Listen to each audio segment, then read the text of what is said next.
Bienvenidos a su programa Bitácora Mexicana.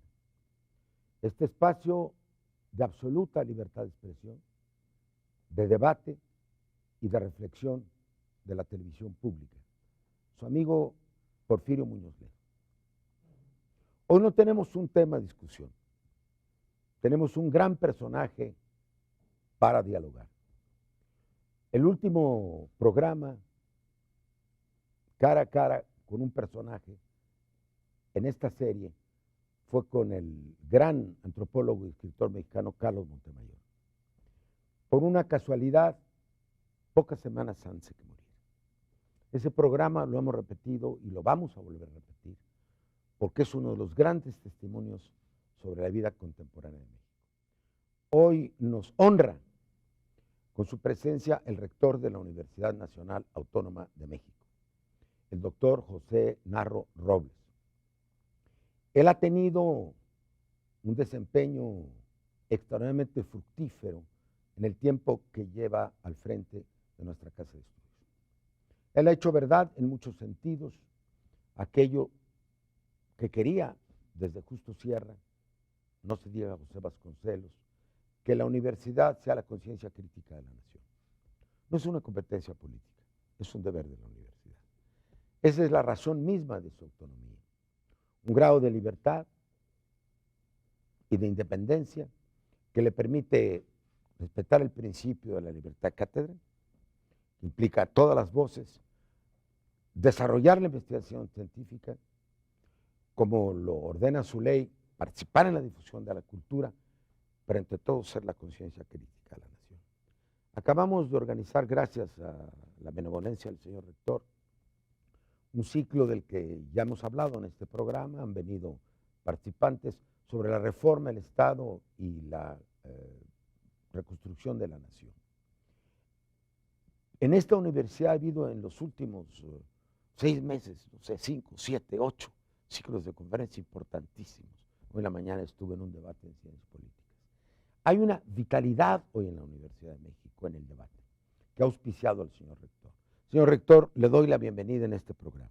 Al contrario, señor licenciado Porfirio Muñoz Ledo, para mí es un verdadero privilegio estar aquí en Bitácora Mexicana y además saber que en este cara a cara, uno a uno, en el programa sigo a quien fue un personaje extraordinario del mundo del conocimiento intelectual, de la lengua, de la poesía, de las letras, al gran Carlos Montemayor. Para mí, verdaderamente es entonces un doble y casi tendría que decir múltiple privilegio. La Universidad Nacional Autónoma de México es efectivamente una de las grandes instituciones que se ha dado a este país y buena parte de lo que tiene se le debe, por un lado, a los universitarios magníficos que ha tenido, extraordinarios profesores, investigadores, trabajadores, alumnos, por supuesto, fantásticos que han pasado por las aulas de la universidad, por una parte, y por la otra, a esos principios, a esa capacidad de darnos libertad para pensar, para decir y para actuar en consecuencia, siempre en favor de la nación mexicana. En el último de los encuentros, de las mesas, alguien dijo que la eficacia social y cultural de esta universidad se prueba por sus frutos. Usó la expresión historias de éxito. Si analizamos en la investigación científica, en la vida política del país, en las letras, tantos universitarios que aún sin haber concluido su carrera fueron los mejores escritores de México, y podría citar de la generación de contemporáneos. Esta ha sido la institución más fructífera para la vida intelectual del país y está clasificada como una de las más importantes, si no la más, de América Latina. Señor rector, lo primero que quisiera plantearle, usted ha producido algunas declaraciones de la mayor importancia, yo las he seguido, las hemos comentando, alguna vez viajando a Madrid, que hubo un encuentro parlamentario y usted de recibir el premio en Oviedo. Usted habló de refundación de la República. Es decir, usted ha acumulado conceptos, datos, evidencias de que el conjunto de los problemas nacionales ya no nos permiten soluciones por parches. Hay que tomar el conjunto interrelacionado de los problemas y plantear un nuevo modelo, usted no lo llama así, de desarrollo, de soberanía, de educación, de vida ciudadana. Me gustaría que nos platicara de eso, señor rector. Por supuesto que sí, y en efecto ese es el punto central. Yo soy de quienes están convencidos en México de que tenemos que hacer ya una serie de cambios que van mucho más allá de un mero parche por aquí o una pequeña reforma o incluso una reforma completa en alguna de las áreas. Cuando revisamos las tareas pendientes, y yo tendría que decir, yo empezaría por la parte social, ¿no? Para hacer, pues claro, sí, que es la de su competencia. Que es la de donde yo laboro, donde me he desempeñado, porque la salud y la educación han sido dos de los grandes campos en los que yo he laborado toda mi vida.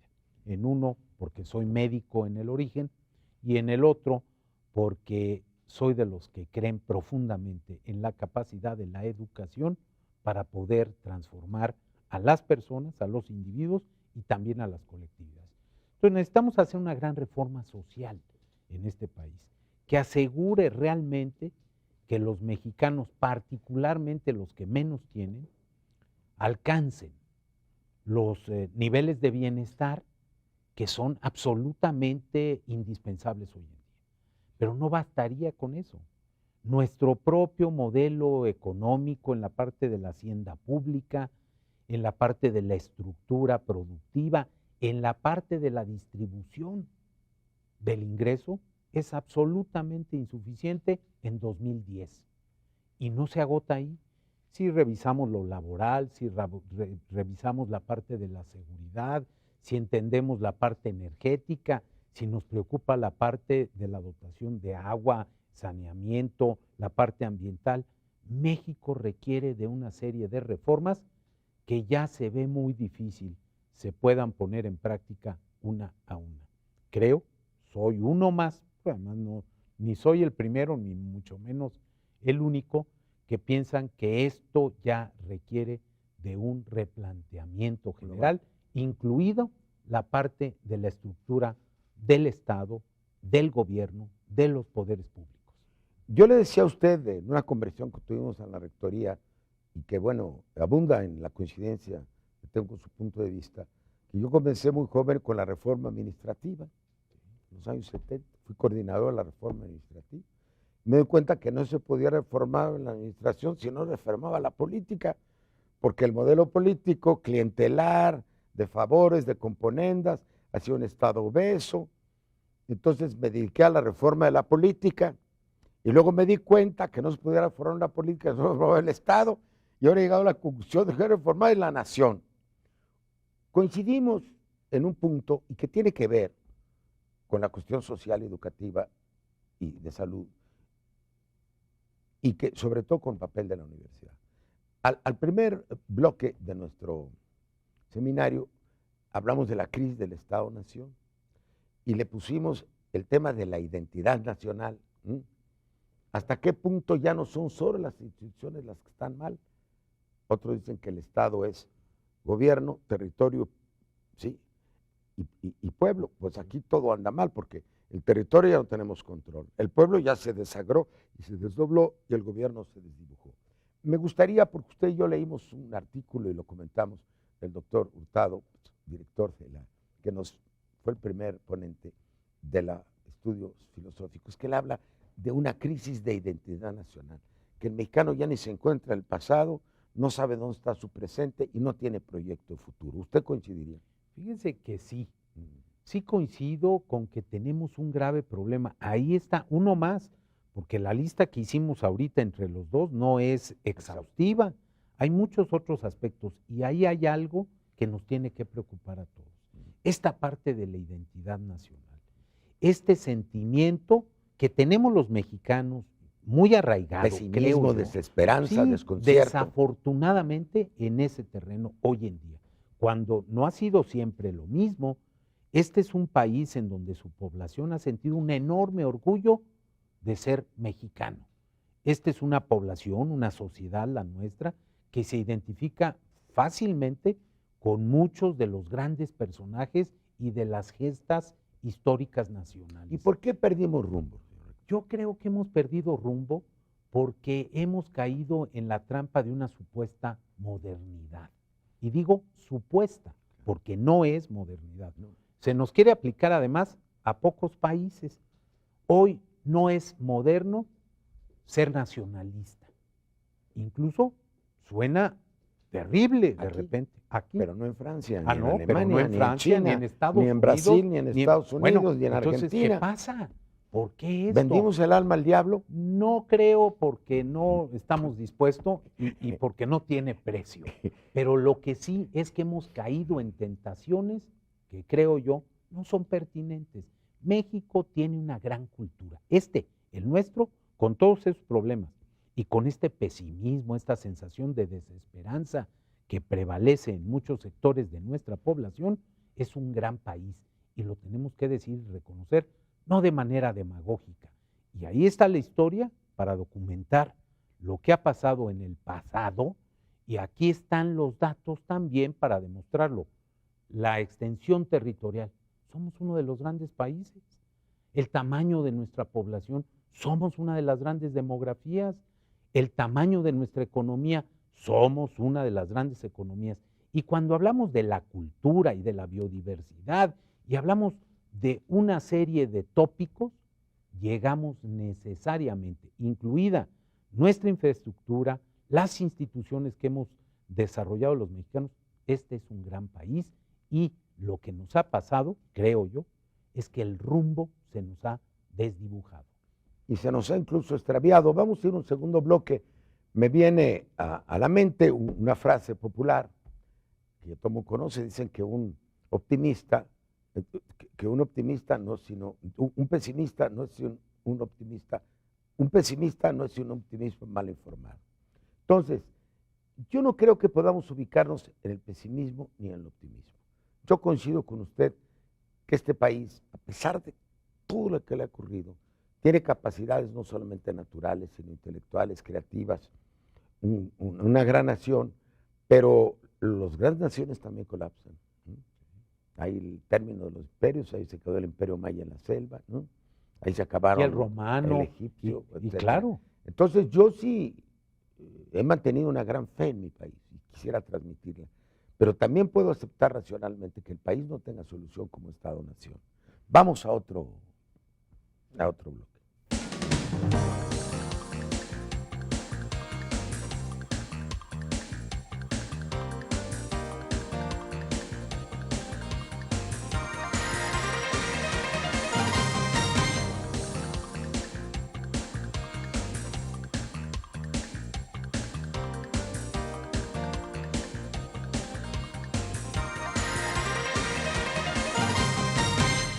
El tema es, y usted lo ha dicho, la solución fundamental es lo social, porque hay que crear ciudadanía, que cada ciudadano mexicano.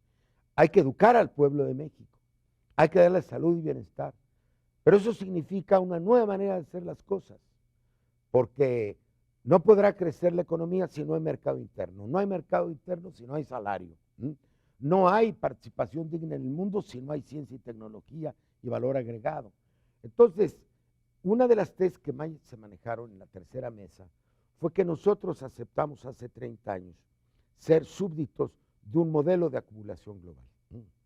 En lo que no importa que haya mercado interno, no importa que haya ciencia, no importa que haya tecnología, porque nosotros vivimos al servicio del mercado mundial. El mercado de mano de obra está en Estados Unidos, a donde vendemos es a los Estados Unidos. No habría que voltear el proceso de desarrollo para invertir, cuando menos durante una generación, en nuestros jóvenes, en su salud, en su salario y en su empleo. No es la clave de todos los demás problemas, doctor. Yo no sé si es la clave, pero estoy seguro que sin eso no salimos. A lo mejor no es suficiente solo eso, pero sin eso no vamos a salir. Y voy a decir además un elemento más a lo que usted está marcando, la parte demográfica. Y usted conoce el bono demográfico. el bono demográfico. Usted conoce la transformación y estoy Demográfica, seguro correcto. que quienes nos están viendo en sus hogares, Esto es muy importante en- que lo sepa el público. claro, entienden claramente que México ha vivido, está viviendo, no ha terminado, está pasando una transición demográfica Que ya se va a acabar que se nos va a acabar, en 4 años. a lo mejor un poco más, 5. pero no mucho más. No mucho más. Y nos vamos a arrepentir. Este es el momento. ¿Qué quiere decir esto?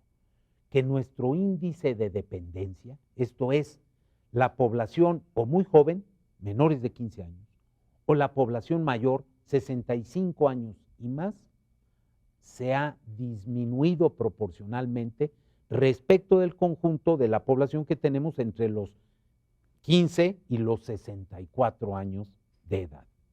Tenemos que aprovechar ese bono, esa ventana demográfica o de oportunidad.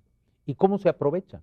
¿Cómo la han aprovechado otras naciones que han adelantado en esto? Invirtiendo en salud, en especial, no únicamente, pero en especial para los jóvenes, en educación, no nada más, pero en especial para los jóvenes, en desarrollar un sistema de empleo, de trabajo, que sea socialmente productivo, que tenga prestaciones sociales.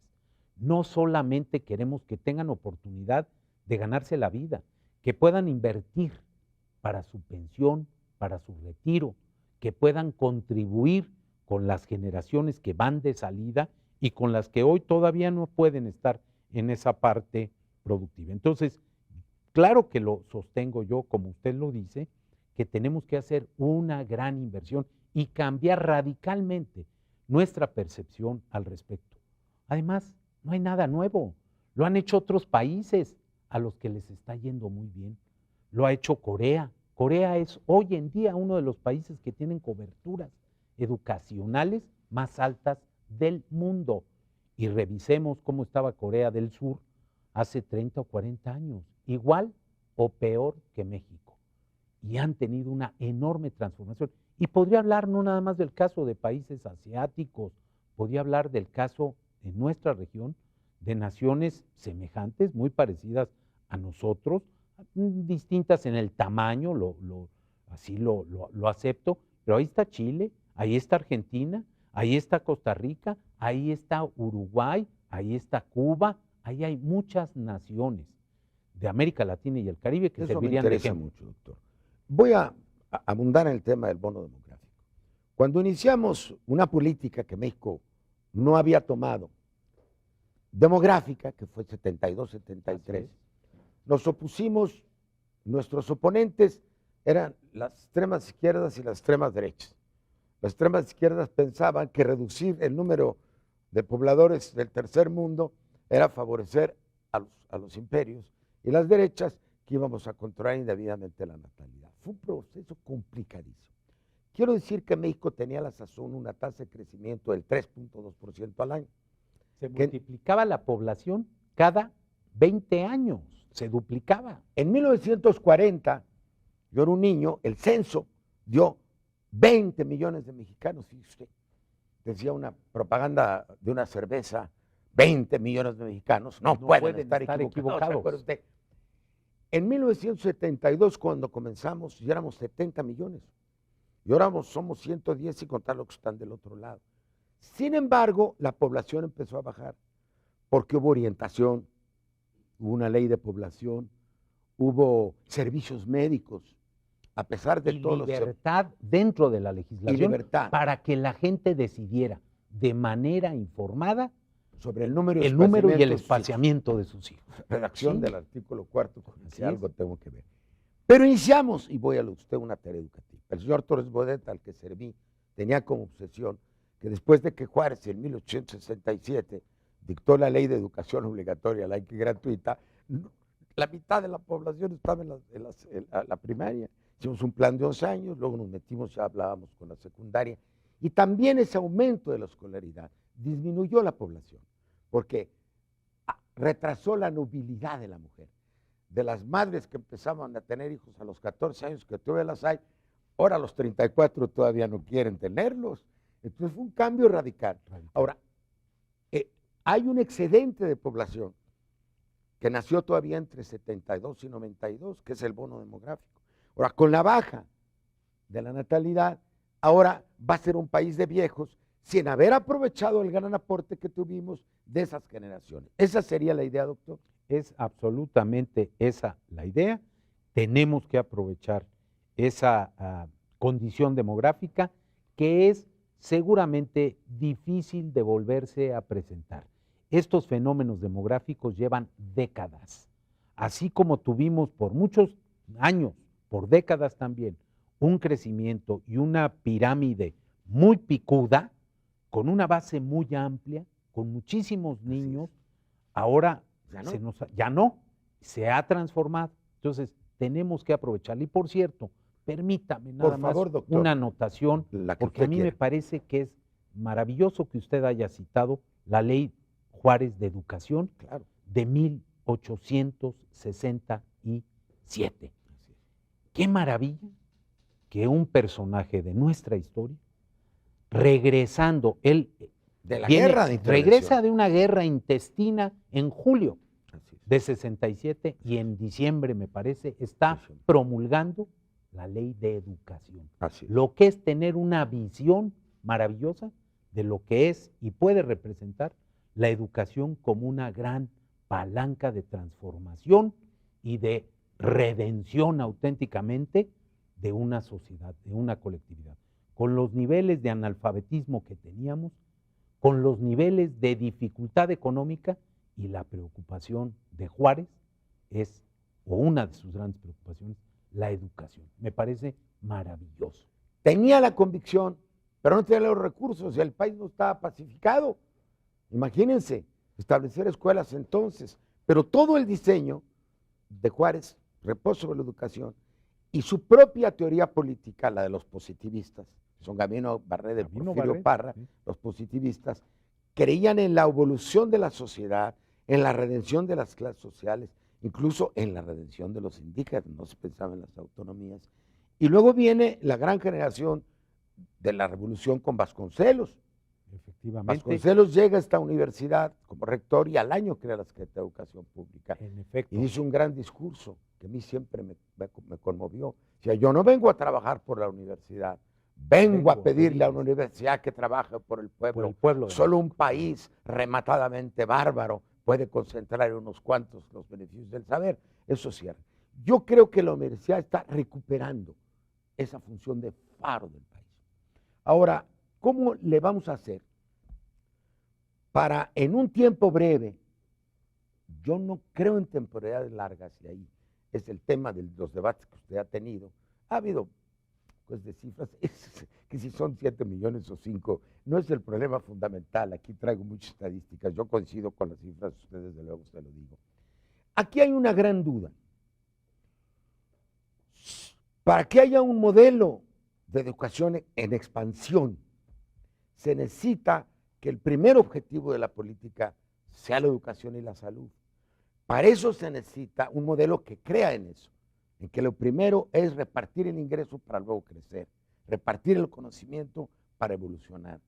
Eso requiere un cambio de enfoque político, pero también un nuevo régimen fiscal. ¿Cómo le vamos a hacer, doctor? Pues le hemos hecho en el pasado para tener rescates de múltiple naturaleza en este país, de bancos, de carreteras, un Fobapro de educativo, ingenios, un rescate social. Este país muy bien, requiere doctor, me gusta un mucho rescate social, porque además no estamos. La deuda social. La deuda social que es histórica. Además, usted y yo estamos citando ahorita el siglo XIX. Así es. De ahí por lo menos, yo no puedo decir todavía antes, pero por lo menos tenemos esos 150 años de deuda a partir de que fuimos una nación, que empezamos a configurar nuestra identidad. Y hoy resulta que no podemos todavía dejar saldados los compromisos de la revolución de 1910. Pues ni de los de la independencia. Menos, doctor. tampoco. O sea, tenemos muchísimos problemas, los sentimientos de la nación. Morelos. Texto esencial de la historia de México. Texto esencial. Y ahí todavía encontramos deudas centrales. Entonces, yo soy de los que creen que sí se puede. La inversión que hacemos, por ejemplo, en educación superior, no llega al 0.7% del Producto Una Interno maravilla. Bruto. Hombre, es muy limitada. Si yo sumo lo que se invierte en ciencia y tecnología y en cultura y artes, que no podemos olvidarla, va a resultar que apenas sobrepasamos como inversión pública el 1% del Producto Interno Bruto.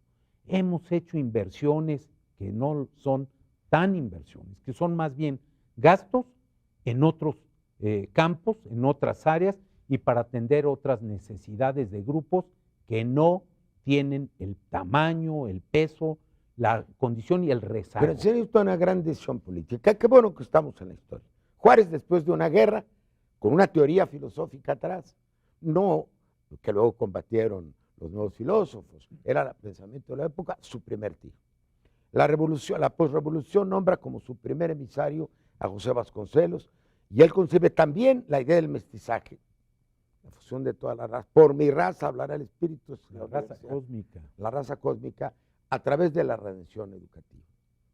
Yo quiero recordar que en las Sentimientos de la Nación o en la Constitución de Apatzingán hay una frase maravillosa que dice, yo hacía cuando era función de educación muchos informes y tenía muchas citas ad hoc, decía, la educación como necesaria a todos los ciudadanos debe ser fomentada por el gobierno, oiga, con todo su poder.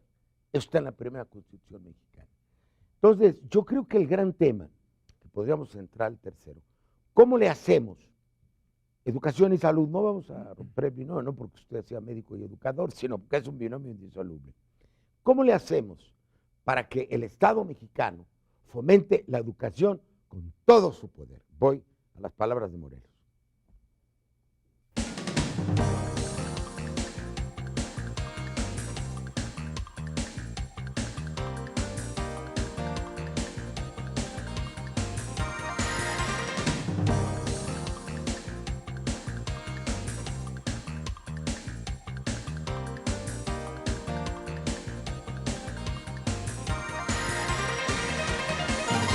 Algunos venimos hablando hace tiempo de lo que llamamos la bomba de tiempo de la sociedad mexicana. Yo tengo textos de hace 10, 15 años, que ya estalló. Lo que hace un año ya empezó a llamar los ninis. Yo no encontré esa formulación nunca, siempre son formulaciones populares, ¿no? Yo le llamaba la bomba de tiempo. Yo creo que hay dos bombas de tiempo en la sociedad. Hay la bomba de tiempo social y hay la clave de la competitividad. Son dos programas educativos que se han intentado en todo el mundo. Uno lo llamamos el 06, en que se especializó cuando fue ministro de Educación el presidente Ricardo Lagos del Chile, que es que si no se atiende y se reformas en el Seguro Social, reformas en la educación en este sentido, para universalizar el servicio materno-infantil y lo que se llama guarderías o centros de desarrollo.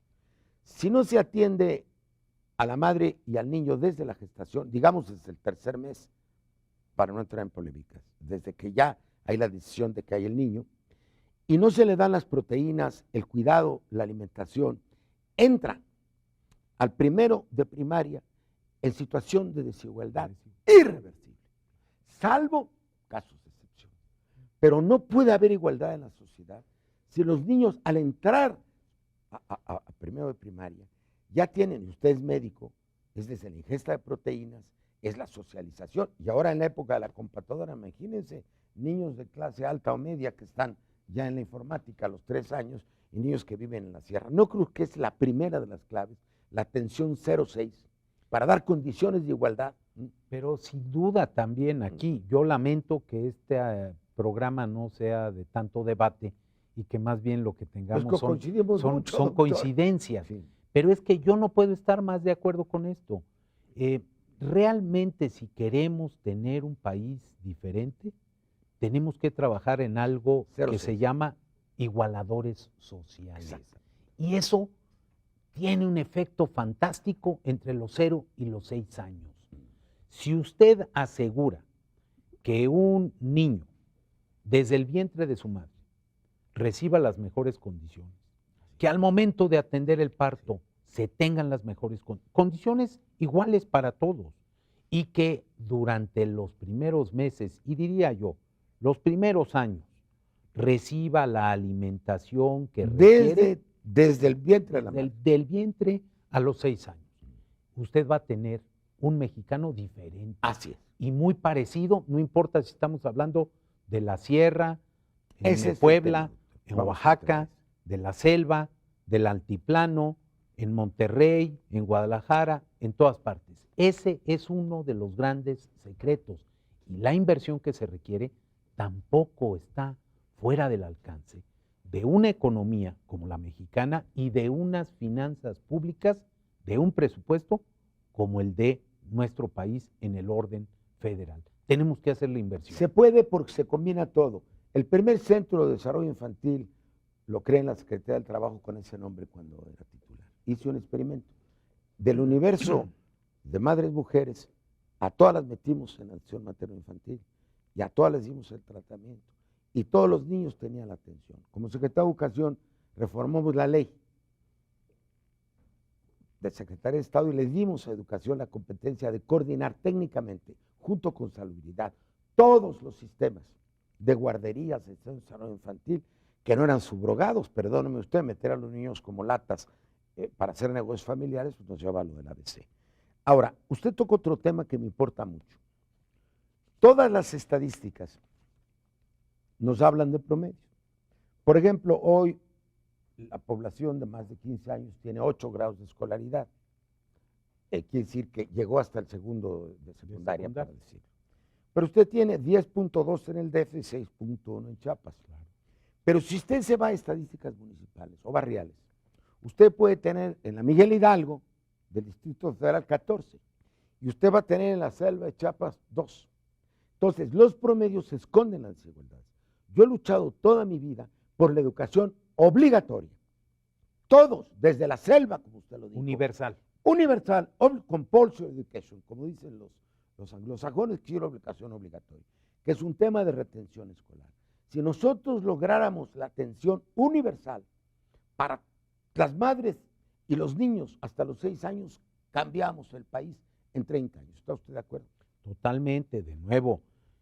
Igualadores sociales, educación y salud. Y salud. Si usted le asegura a ese niño que tiene las vacunas, que recibió los cuidados prenatales, que recibe la alimentación, la nutrición adecuada durante los primeros años, va a tener al momento de ingresar a la educación preescolar o escolar el mejor elemento, el mejor mundo. Y hoy no lo tenemos.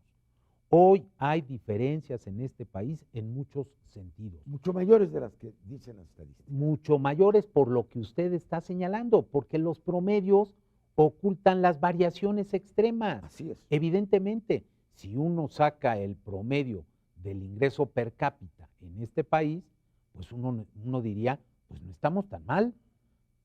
Pero cuando uno revisa los niveles de pobreza del país con las cifras oficiales, pues resulta que casi 1 de cada 2 mexicanos, casi el 50%, vive en condiciones de pobreza con las cifras oficiales. Así es. O 1 de cada 5 en condiciones de pobreza alimentaria, que quiere decir pobreza extrema.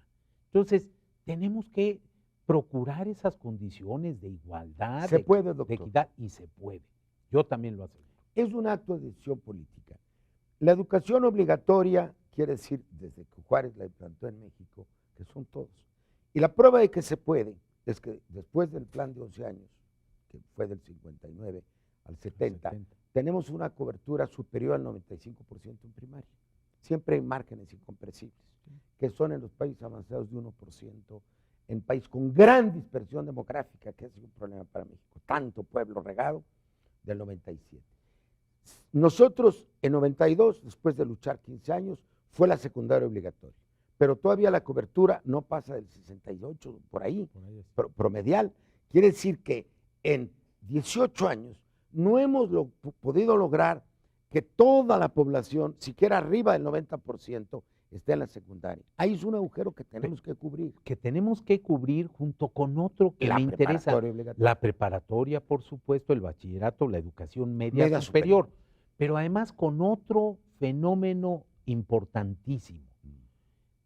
33 millones de mexicanos viven hoy en día, mayores de 15 años, en condiciones de rezago educativo. 6 millones de mexicanos que en 2010 no saben leer ni escribir. El analfabetismo Pero no lo podemos que nos hacer. ha perseguido. Cerca de 10 millones de mexicanos que tienen problemas porque no concluyeron su primaria. Y 17 ¿Qué es millones más analfabetismo funcional? funcional. En muchos de ellos esa es la realidad. No tienen realmente la capacidad para desempeñarse. En el mundo contemporáneo, en la vida común, para leer el título de algo, el nombre de una calle, en la ruta de un camión, para poder escribir con alguna fluidez frases completas. Y después, 17 millones de mexicanos mayores de 15 años que no han concluido los estudios de secundaria.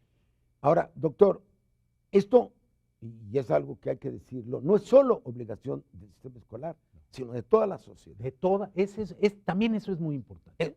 Don Jaime Torres Bodet, cuando lanzó la campaña de alfabetización en 45, tenía la famosa frase, usted se acuerda, ahora decía, todo mexicano tiene, el que tenga la fortuna de saber, tiene el deber de enseñar. Cada mexicano debe enseñar a leer a otro mexicano, porque la mitad era alfabeto y la mitad no lo era. Cuando yo fui secretario de Educación, lancé una frase que fue el lema del tiempo que duré. Era, la educación es un conjunto de compromisos nacionales. Todo está en la educación. La educación está en todo. Todo es educación. Yo convoqué a los estados, a los municipios, a las empresas, a los sindicatos, para que educáramos con todo. Concebimos el Instituto de Educación de Adultos, porque ya no era posible vencer el analfabetismo y luego soltarlos porque dejaron. No, pues, entonces concebimos que estuviera integrado el analfabetismo a la educación de adultos. Y sin embargo, el porcentaje de analfabetos funcionales es igual que el que hace 20 años. El número, por ejemplo, sí, número es mayor. Sí, bueno, claro. Porque la población ha crecido, en fin, pero esos 6 millones que hoy tenemos, señor licenciado, yo estoy convencido de que se trata de los hijos de otros que fueron analfabetos, nietos de otros que también lo fueron. Intergeneracional de la desigualdad, de la pobreza, de la desigualdad, de la ignorancia y la incultura, de la enfermedad. Ese es el gran conjunto de retos que tenemos los mexicanos enfrente. Y si mandamos hacer un estudio con motivo de una reunión cumbre entre Europa y América Latina que le pusimos cohesión social. Hizo un gran estudio la Unión Europea, el CEPAL, el BID. Llegamos a 3 conclusiones. En los países de desarrollo, primero, el origen de la desigualdad es colonial. Viene de allá. Segundo, es intergeneracional. Y tercero, es integral. Hay desigualdad física en el acceso a la comunicación, desigualdad en el ingreso, desigualdad en el conocimiento, desigualdad en el empleo. Entonces, un conjunto de desigualdades. Y bueno, la mejor manera de romperlo es el mínimo de bienestar, que es la salud, y la educación como proceso de capilaridad. Vamos al 4º episodio. Ya vamos a entrar a los niños, doctor.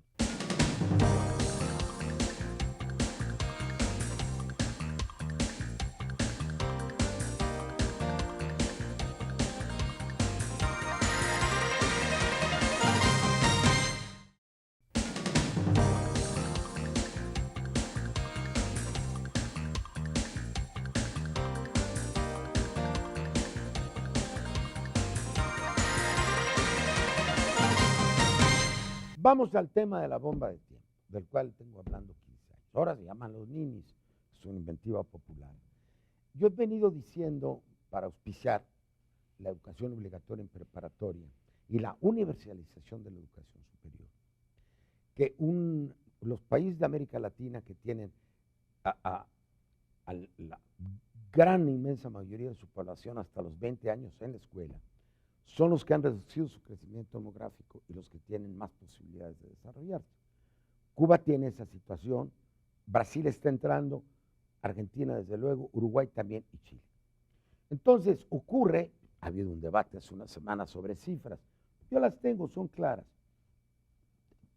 Los estudios demográficos hablan del 12 a los 29 años, sí, pero es muy lato. Yo siempre me he importado los grupos de edad, de 16 años, 17 años 18 años, 19 años, 20 años, ¿no? Son 5 grupos de edad. Ahí tenemos que concentrar 0, 6 y 15, 20, esa es mi idea. ¿Qué pasa? Salen de la escuela en segundo de secundaria. Quiere decir, olvídese, se toma, yo me he concentrado en ellos. El 74% ya no están. Si usted mete desde los 12 años, pues muchos están en la primaria todavía o en la secundaria. Pero esto toma a partir de los 15, cuidado, ya sea cerrarlo. 74% no están en el sistema educativo y de esos que no están, hay apenas la cuarta parte tiene un cierto empleo estable. Quiere decir que más de la mitad de esos grupos de edad ni tiene escuela ni tiene empleo. Ya hice el narcotráfico, sale la delincuencia, sale inestabilidad social.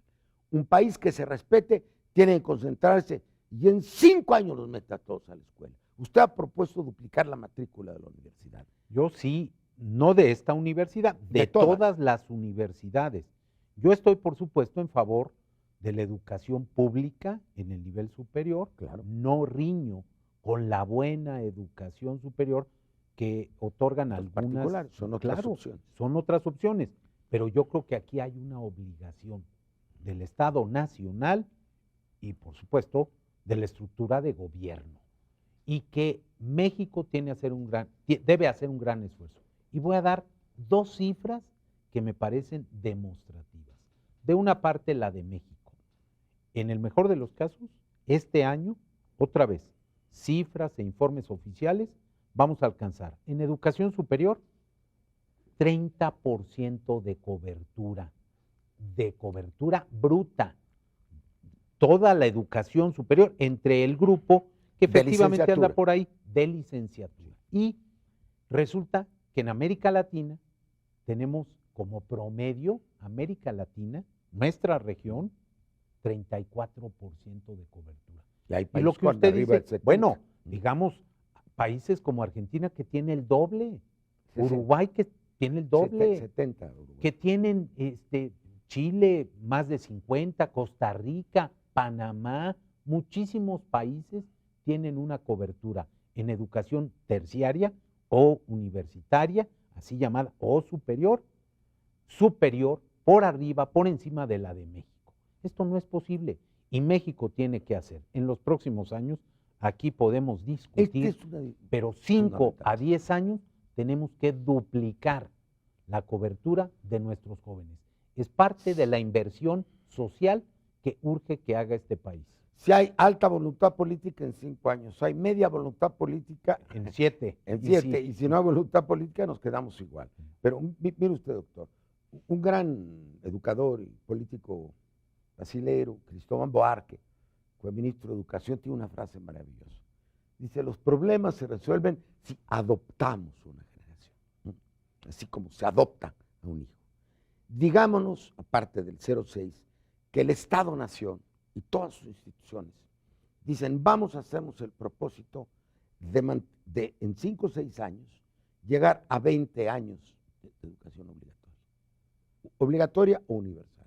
Ya cambió el país, porque esos chicos los estamos metiendo a espacios universitarios que son de socialización, de cultura, porque estamos reduciendo la presión sobre el empleo. Y termino aquí. Cuando yo trabajaba en estas cosas, llegamos a la conclusión de que una plaza de educación superior vale 10 veces menos que una plaza de obrero industrial. Entonces, al prolongar usted la edad de la educación, retrasa la educación de ingreso al trabajo, hace el trabajo de mayor calidad y reduce la demanda de empleo. ¿No cree usted, doctor? Por supuesto que lo creo y lo veo como una de las grandes, insisto, necesidades de México. Tenemos que avanzar en este terreno. La inversión está al alcance de las finanzas públicas. No vamos a generar un colapso, porque además yo me he reunido con economistas sobresalientes de México y de fuera de México y les he pedido, señor licenciado, que me den un caso del mundo en donde las finanzas públicas nacionales de cualquier país hayan colapsado en razón de que se invirtió en educación. Y nunca me han podido dar un solo ejemplo en este terreno. No va a ser el caso de México. Pero en cambio, si no hacemos el esfuerzo, todo este círculo malévolo de falta de productividad, de falta de ingreso, de mercado interno deficiente, de incapacidad De para bajos competir, salarios. de bajos salarios, se va a seguir complicando. Tenemos que vencerlo y en mi perspectiva, la manera de vencerlo es con la educación y hay que hacer una gran inversión en educación media superior, el bachillerato, y en educación superior. Un dato más, de cada 100, hoy en día, de cada 100 niños que ingresan a la primaria, solo 18 egresan del nivel superior. Seguimos con una pirámide muy puntiaguda. Lo que está pasando hoy en el mundo es que de una pirámide hemos variado a un cubo. La idea es tener universalización prácticamente, y hay casos, Corea, Por favor. Finlandia, Por favor. Grecia, Estados Unidos, que tienen todos ellos más de 80% de cobertura en educación superior. Y un dato adicional, doctor. Cuando se habla de equidad de género, por ejemplo, y de desarrollo regional, si usted me dice, estos son los porcentajes, pero de nuevo, Monterrey es una cosa y la selva de Chiapas es otra. Entonces, sigue estando brutalmente piramidada en la periferia. La pirámide educativa de hace 40 años era así. Qué bueno que usted la imagen del cubo. Yo trabajé, decía, el tema de la educación, cuando yo era a cargo del ramo, es ir haciendo la pirámide hasta hacerla cubo. Y el cubo de ir hasta los 20 años. Esto es fundamental. Ahora, doctor, ¿cómo hacemos para que haya una conciencia pública que exija la universalidad de la educación? ¿Y cómo convencemos a los actores políticos? Usted dijo hace rato, y también pienso que es parte del secreto. Este es uno de los problemas que es de todos. No es del gobierno federal, Es de todo mundo. Es del gobierno estatal, del municipal, es de las estructuras de los sectores productivos, privado, social, es de los sectores intelectuales, académicos. Vivimos, y así lo decimos, ya se volvió lugar común, la sociedad del conocimiento. Y la sociedad del conocimiento, es que todos tienen así es, acceso real, no potencial, no para unos cuantos, acceso real a todos, con todas las tecnologías, con los sistemas abiertos. Hoy tenemos enormes potencialidades con el sistema a distancia, abierto, en línea, etcétera, etcétera. Se puede, y yo creo que lo que tenemos que hacer es generar conciencia, número uno, y dos, tomar decisiones. No es un asunto de seguir declarativamente apoyando esto. Es un asunto de hacer cosas, tomar el compromiso, adoptar a esa generación y decir, en los próximos años, 5, 7, no más de 10, vamos a transformar radicalmente el país esta por la condición educación. Y el transformar país el por país la educación y la cultura.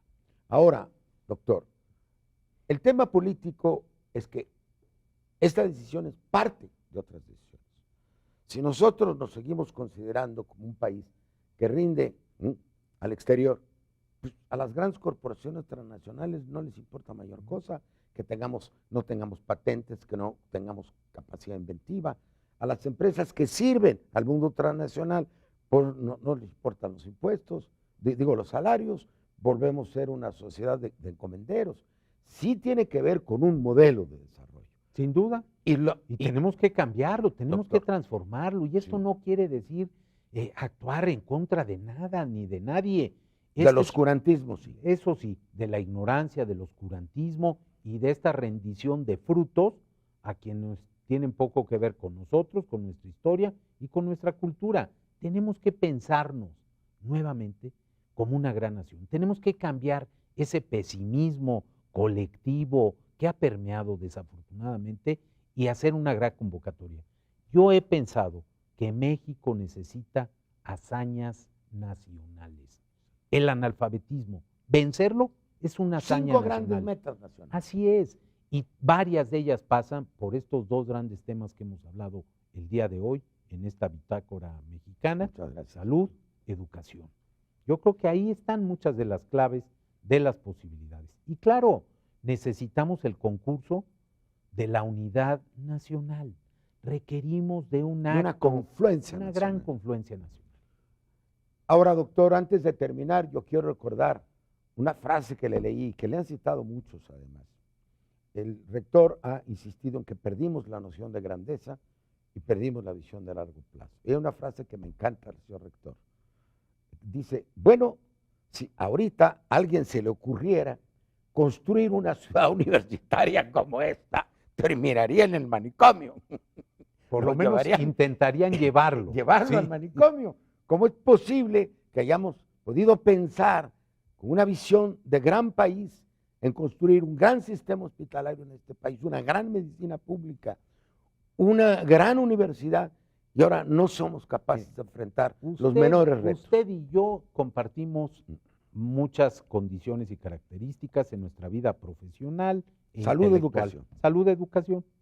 ¿Cómo construyeron otras generaciones de mexicanos en los años 40 nuestro sistema de seguridad social o los institutos nacionales de salud? Con 50. Pensamiento grande y con visión de largo plazo. La red hospitalera más grande de América Latina, el Centro Médico Nacional. Venían la mejor. de América, del centro y de Sudamérica a ver, a estudiar, a revisar el modelo de seguridad social mexicano.